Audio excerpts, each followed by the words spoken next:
and one of America's most popular animal experts. Jared, you got to help me, get through this, because it always breaks my heart when I see animals in distress, because you can't explain to them, just like kids, you can't explain to them what's happening.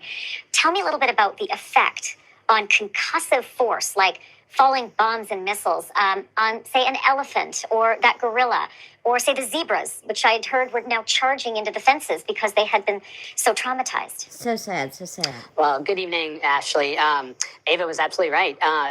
Animals, especially the large megafauna, this is a big challenge for the Kyiv Zoo. The elephants, think of it this way, their perception and their acuteness of their hearing, practically all of their senses, are just so much more heightened than ours. So what we experience, they experience far more amplified, which just makes us even more tragic. So cute. So that's one of the stories that broke my heart. Horace, the elephant, apparently so traumatized by the concussive bombs. And, they're in the middle of Kyiv. You can't avoid this, and he can't go underground. He's too big.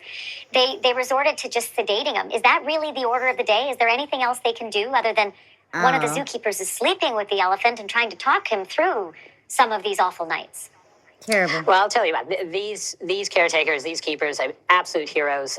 They, you can tell right just by these actions that, if any harm is going to come to these animals, it's going to come to the keepers first. I mean, Ava said it as well, that these are like children. These are family. The caretakers have dedicated their lives to caring for these animals. And, it might sound unusual or unconventional, but sleeping next to the elephant just represents the relationships and the close bonds that the caretakers at the Kyiv Zoo and zoos throughout the world have to have with their animals, and have to make their well-being and make their lives just so much more enriched. So, Jared, especially I'm going to tell you in a situation like this. Yeah, 20 years ago, I was in Kabul, and it had just been, obliterated by shelling, and the Kabul Zoo had been abandoned. Many of the enclosures had been blown to bits, and the animals had escaped into Kabul, and the ones that hadn't escaped were in such awful condition.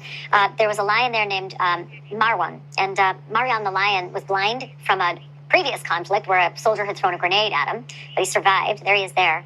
He's since died. And the bear that I was right up close to, this is what I witnessed. It just was the most horrific scene, seeing the distress and the injuries to these animals. They're the lowest priority when it comes to war.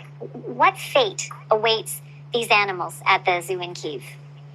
Well, Kyiv, this situation is a far cry from Kabul. Kyiv is it's a modern zoo. It's a Western zoo. It's very similar to the zoos that we grew up in our own backyards. You go on the Kyiv Zoo's Instagram page, and what makes it even more heartbreaking is that you see the animals and people and the relationships and the photos and the fun of any zoo that we grew up with through all these years. And I feel that the animals in Kyiv have a much better shot at surviving this and coming out of this more successfully.